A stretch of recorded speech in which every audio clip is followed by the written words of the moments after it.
Right, here we are today. We're at the cemetery in Merrimack Fen, and we're taking a walk to have a look at the War Memorial. I know it's been cleaned up and restored, and I thought I'd come and have a look and see what it looks like now, and it looks wonderful. It's nice that possibly my comments from last year were taken on board. And so anyway, slight digression.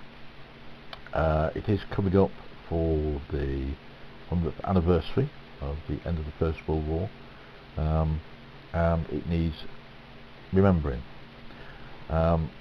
These good people who are marked on the stone there need to be remembered. They gave their all for their country.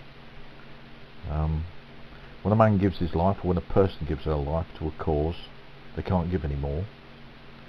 That's all they've got to give. In fact, that's the maximum they've got to give. So these people need to be remembered for their sacrifice to this country.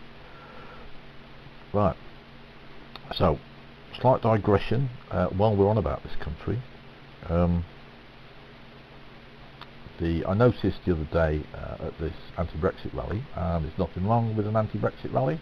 People are entitled to have their opinions and are entitled in this country to express those opinions, and this is my opinion. I noticed on some of those placards that was saying that Brexit has robbed me of my future. Well, I think that's total nonsense. From everything I've found about life so far, is the future is what you make it. We all make mistakes, and we have to live with those mistakes if we cannot correct them in a timely manner.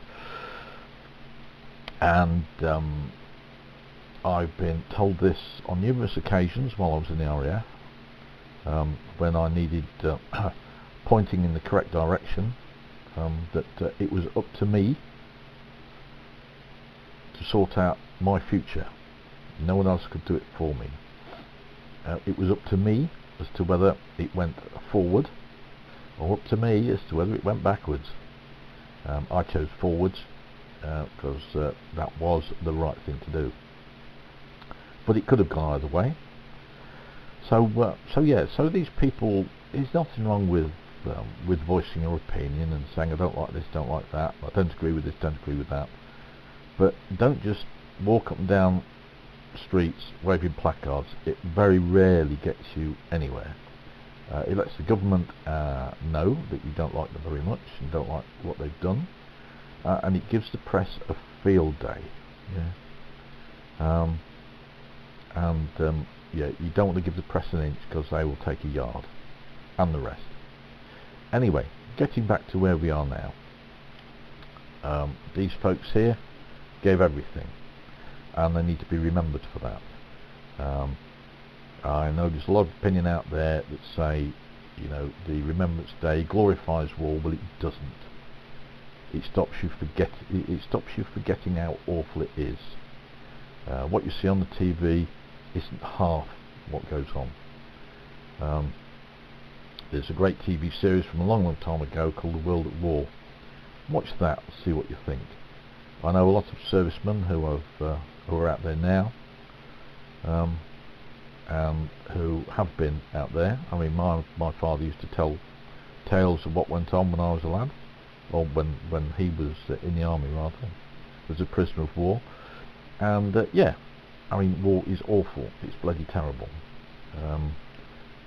And you shouldn't have to go through that kind of thing. But politicians and whatnot, they don't necessarily like going out there themselves. And if it was a case that the politician had to go stand on the front line with a rifle, possibly it would all be sorted out a lot quicker. I think two politicians disagree. They just sort of get in a ring and belt 7 shades out of each other till it's sorted, and then the winner takes all. But so I digress here. These people need to be remembered for what they gave.